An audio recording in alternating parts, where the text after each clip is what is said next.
Hello everybody.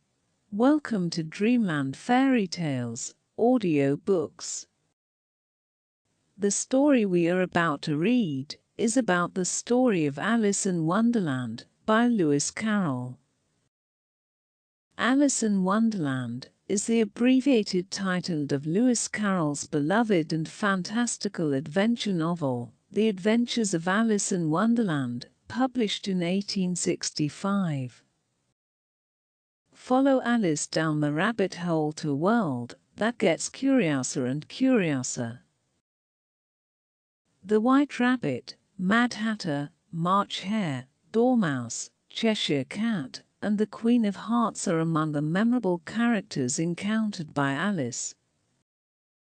This strange and wondrous tale is filled with wit and humor. Let us begin the story.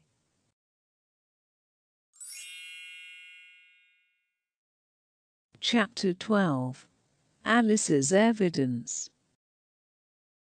"Here," cried Alice, quite forgetting in the flurry of the moment how large she had grown in the last few minutes, and she jumped up in such a hurry that she tipped over the jury box with the edge of her skirt, upsetting all the jurymen onto the heads of the crowd below, and there they lay sprawling about, reminding her very much of a globe of goldfish she had accidentally upset the week before. "Oh, I beg your pardon," she exclaimed in a tone of great dismay, and began picking them up again as quickly as she could, for the accident of the goldfish kept running in her head, and she had a vague sort of idea that they must be collected at once and put back into the jury box, or they would die.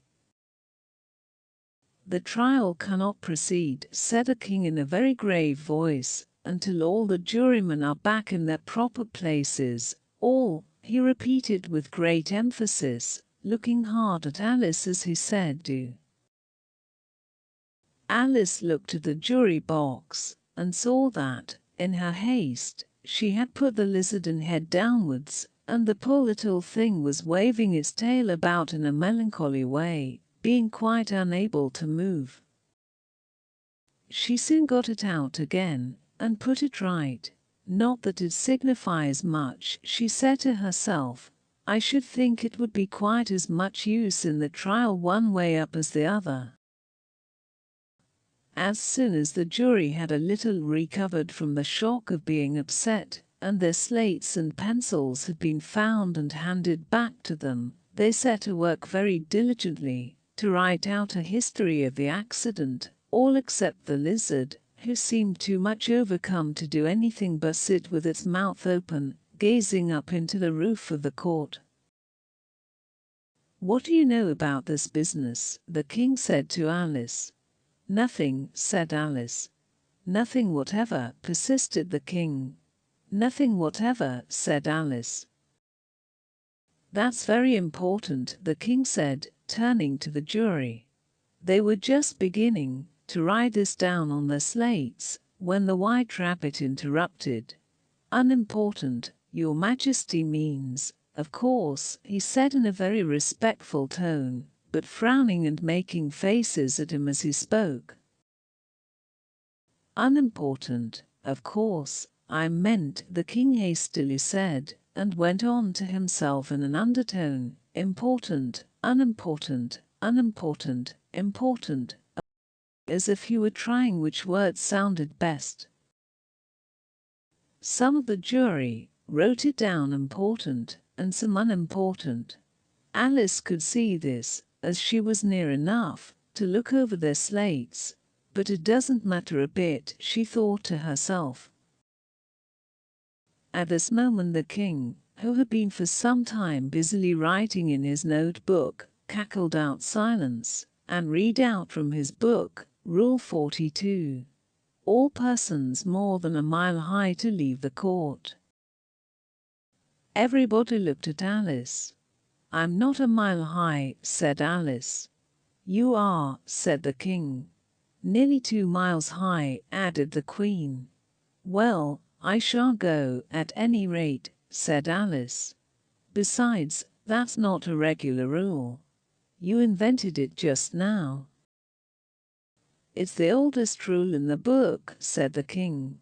Then it ought to be number 1, said Alice. The king turned pale and shut his notebook hastily. Consider your verdict, he said to the jury in a low, trembling voice. There's more evidence to come yet, please your majesty, said the White Rabbit, jumping up in a great hurry. This paper has just been picked up. What's in it? Said the Queen. I haven't opened it yet, said the White Rabbit, but it seems to be a letter, written by the prisoner to somebody.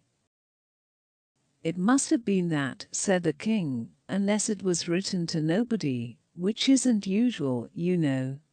Who is it directed to? Said one of the jurymen. It isn't directed at all, said the White Rabbit. In fact, there's nothing written on the outside. He unfolded the paper as he spoke, and added, it isn't a letter, after all. It's a set of verses. Are they in the prisoner's handwriting? Asked another of the jurymen. No, they're not, said the White Rabbit, and that's the queerest thing about it. The jury all looked puzzled. He must have imitated somebody else's hand, said the king. The jury all brightened up again. Please your majesty, said the knave, I didn't write it, and they can't prove I did. There's no name signed at the end. If you didn't sign it, said the king, that only makes the matter worse. You must have meant some mischief, or else you'd have signed your name like an honest man. There was a general clapping of hands at this. It was the first really clever thing the king had said that day. That proves his guilt, said the Queen. It proves nothing of the sort, said Alice. Why, you don't even know what they're about. Read them, said the king. The White Rabbit put on his spectacles. Where shall I begin, please your majesty? He asked. Begin at the beginning, the king said gravely, and go on till you come to the end. Then stop. These were the verses the White Rabbit read. They told me you had been to her, and mentioned me to him. She gave me a good character, but said I could not swim. He sent them word I had not gone, we know it to be true. If she should push the matter on, what would become of you? I gave her 1, they gave him 2, you gave us 3 or more, they all returned from him to you, though they were mine before. If I or she should chance to be involved in this affair, he trusts to you to set them free, exactly as we were. My notion was that you had been, before she had this fit, an obstacle that came between him and ourselves and it. Don't let him know she liked them best, for this must ever be a secret, kept from all the rest, between yourself and me. That's the most important piece of evidence we've heard yet, said the king, rubbing his hands. So now let the jury appoint. If any one of them can explain it, said Alice. She had grown so large in the last few minutes that she wasn't a bit afraid of interrupting him. I'll give him 6pence. I don't believe there's an atom of meaning in it.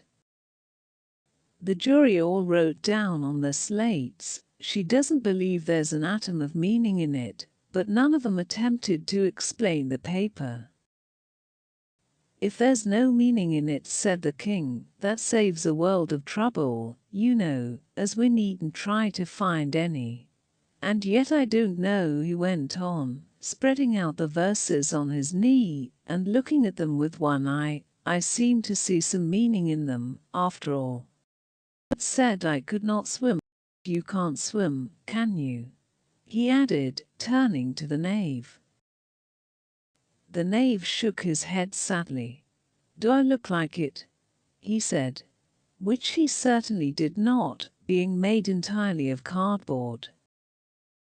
All right, so far, said the king, and he went on muttering over the verses to himself. We know it to be true. That's the jury. Of course I gave her 1, they gave him 2. But why? That must be what he did with the tarts, you know. But, it goes on, they all returned from him to you, said Alice. Why, there they are, said the king triumphantly, pointing to the tarts on the table. Nothing can be clearer than that. Then again, before she had this fit, you never had fits, my dear, I think, he said to the queen. Never, said the queen furiously, throwing an inkstand at the lizard as she spoke. The unfortunate little Bill had left off writing on his slate with one finger, as he found it made no mark, but he now hastily began again, using the ink that was trickling down his face, as long as it lasted. Then the words don't fit you, said the king, looking round the court with a smile. There was a dead silence. It's a pun, the king added in an offended tone, and everybody laughed. Let the jury consider their verdict, the king said, for about the 20th time that day. No, no, said the queen. Sentence first, verdict afterwards. Stuff and nonsense, said Alice loudly. The idea of having the sentence first. Hold your tongue, said the queen, turning purple. I won't, said Alice. Off with her head, the queen shouted at the top of her voice. Nobody moved. Who cares for you, said Alice. She had grown to her full size by this time. You're nothing but a pack of cards. At this the whole pack rose up into the air and came flying down upon her. She gave a little scream, half of fright and half of anger, and tried to beat them off, and found herself lying on the bank, with her head in the lap of her sister, who was gently brushing away some dead leaves that had fluttered down from the trees upon her face. Wake up, Alice dear, said her sister. Why, what a long sleep you've had.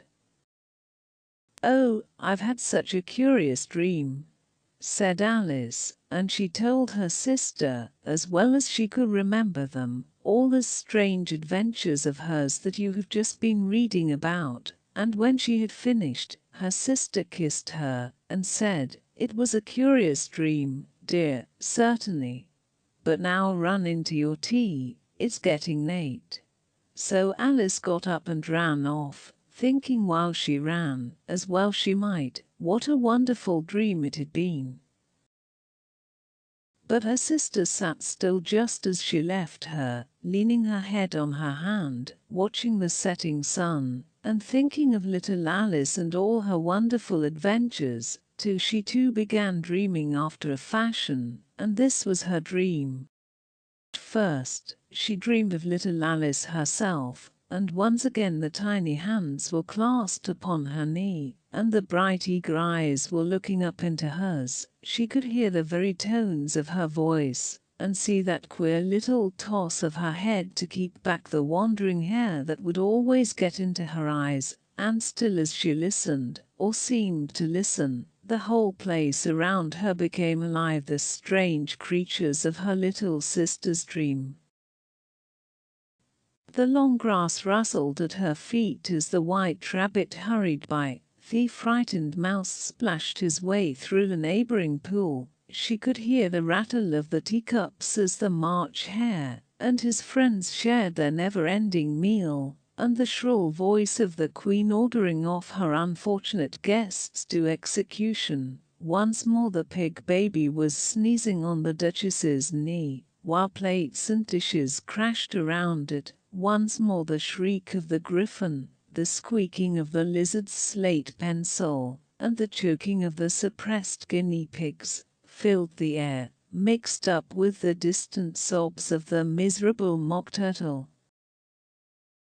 So she sat on, with closed eyes, and half believed herself in Wonderland, though she knew she had but to open them again, and all would change to dull reality. The grass would be only rustling in the wind, and the pool rippling to the waving of the reeds. The rattling teacups would change to tinkling sheep bells, and the queen's shrill cries to the voice of the shepherd boy, and the sneeze of the baby, the shriek of the griffin, and all thy other queer noises, would change, she knew, to the confused clamor of the busy farmyard, while the lowing of the cattle in the distance would take the place of the mock turtle's heavy sobs.